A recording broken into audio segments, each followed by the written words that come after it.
Ay, ito. O yun, namumula na ako. My Yeah. God. This lux, this lux is your glowing skin.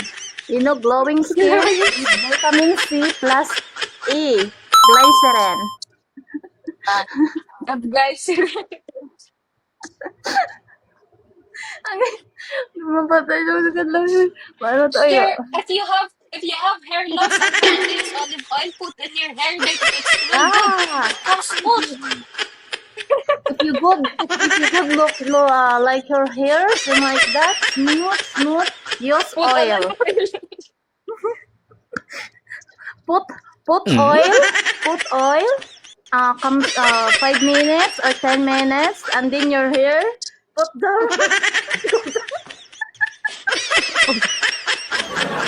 If you like spicy, eat me. And if you like spicy, eat me. If you like spicy, if you like hot, you know, my friend is hot.